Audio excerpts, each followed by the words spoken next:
Now to tonight's guest. Lord David Puttnam is an Academy Award-winning film producer whose movies include Midnight Express, Chariots of Fire, The Killing Fields and The Mission. He retired from the film industry more than a decade ago and is now a working peer in the British House of Lords, where his policy focuses on improving education standards.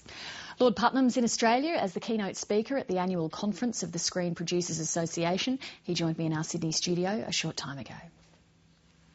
Lord Puttnam, thank you for being with us. Thank you for having me. You retired from filmmaking more than a decade ago, and now you focus on education. Improving education often focuses on teacher quality. Is that what it's all about? In essence, yes. I mean, there's no question that they are the frontline troops.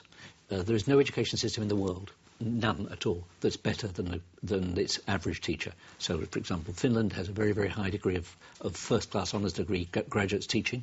The United States has almost the bottom quartile of its graduates teaching, and that shows in their education results. No, without any doubt at all, teacher quality is the fundamental differentiator.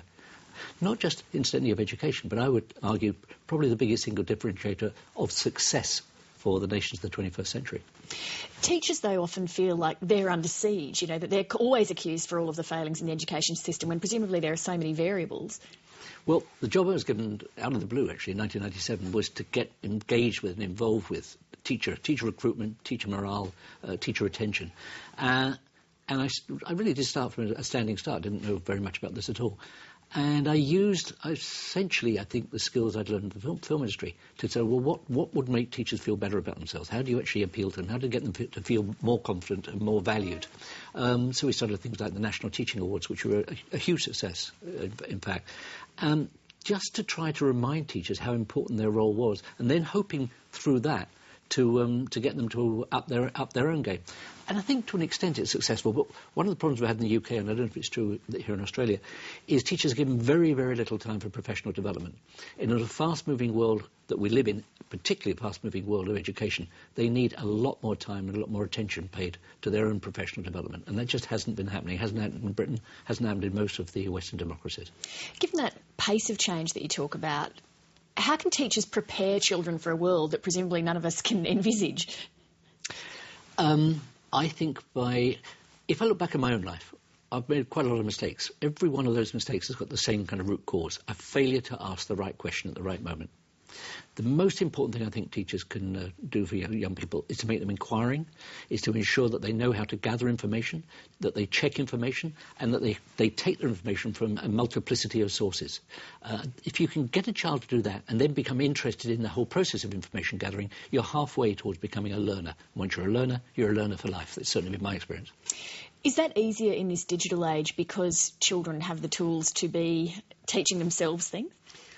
I think so. I think that children are getting better and better at gathering information. The problem is that for people of my age, and indeed a good deal younger, we get kind of disturbed by the way in which children gather information. And I think it's my generation and teachers of my generation, or in their 40s, 50s, 60s, who have got to, in a way, close that gap with kids. Because if kids begin to think, young people begin to think, that education has nothing to do with the way their lives are and the way in which they live their lives, they will blame education. They won't blame themselves, they'll blame education. And my greatest single fear for education is there's a kind of gap that's growing between the way that young people see themselves and the way in which they kind of learn and the way that teachers would like to teach.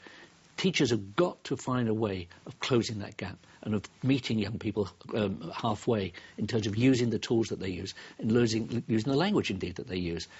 We can't, I don't think, sit in some ivory tower and expect young people to come to us. It's just not going to happen. We must find a way of meeting them halfway. Speaking of this digital age, you're participating in a panel event this week in Sydney titled The Future of Public Broadcasting in the Digital Age. What will you be saying? I'm going to talk about the impact of the digital world on certainly on the film industry, both in its production, in distribution and exhibition. That we're looking at a very, very different type of film industry. Just for example, in the area of exhibition, cinemas, I think, will become different kind of places. They're going to have a much wider range of material available to them. The ability to get that material to them in real time will exist quite quickly. We're already seeing, for example, in the UK, the Odeon circuit, which I think is about 250 cinemas, have over 1 million signed up members They actually have a membership scheme. They can let their entire membership scheme know what's on. They can also, of course, receive feedback. So if they've got a film that clearly is going to be very, very popular, they can begin to adjust their the way in which they show films. So we're looking at a different type of business, a more responsive business, a more flexible business. And there will be people, certainly people of my own generation, who are going to feel that that something has been lost. But I happen to be one of those people that believes that every time you lose something, if you are wide awake enough, you'll gain as much. Given the globalisation of the media and the arrival of the internet, and I saw you come in with your iPad before, how difficult or otherwise is it for countries these days to have their own film industries that reflect local culture and identity? In one sense difficult, because getting those films shown around the world is tough. But in another sense, I think there is more exciting work being done and more remarkable films, actually, coming from countries that we don't expect to see wonderful films from than has ever been the case, certainly in my lifetime. I saw a film from Lebanon, Caramel, recently. It was a quite sensational film set at a beauty parlour. Told me more about the life of young women and middle-aged women living in Lebanon than I could ever have learned anywhere else. I saw an extraordinary film about some women who'd been released from prison in Iran for quite ridiculous so-called crimes, and the way that they were trying to get their lives together and the impossibility of the situation they find themselves in. It is the most fantastic medium for getting to understand the nature of other societies, other problems, the type of things which we talk about globalised society all the time. Unless we actually understand the way that the rest of the world sees itself and sees its opportunities, we will not make a success of globalisation. And I think cinema can be a phenomenal window to that.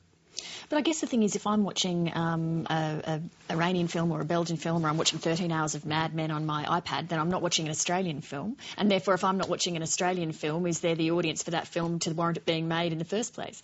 Well, I think the challenge there is to Australian filmmakers. I mean, I'm very lucky. I first came here in 1979 and was part of the group that was able to help and encourage, through the Australian Film Commission at the time, a generation of quite fantastic Australian filmmakers. The Peter Weirs, Fred Skepsey, Bruce Beresford, all of them were my generation of filmmakers.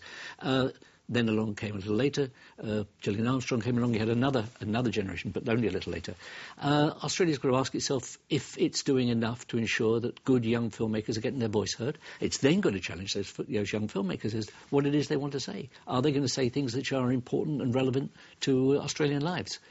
If you can square that circle, you will have an industry, because then you'll have to adjust your cost base to what that industry can deliver.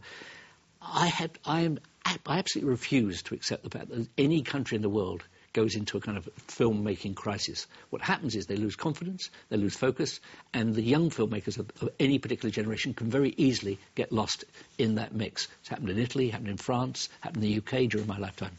Are those countries and the filmmakers in those countries paying enough attention to what audiences want? I know there was an Australian film distributor, for example, here who recently said that many Australian films fail because they're introspective and bordering on self-therapy, and they're made for the producers and the directors, not for the audience. It's a really good question. I think the key is, and I speak as a producer. I couldn't direct traffic, but certainly as a producer, my job was actually to make sure that the stories I wanted to tell were made in a way that were relevant to the generation I was trying to address. I mean, in a sense, Killing Fields is a tough subject. No one's ever accused it of being a boring or irrelevant film. Similarly, Chariots of Fire, Local Hero, my work, Midnight Express. I think they're serious pieces of work. I'd certainly defend them.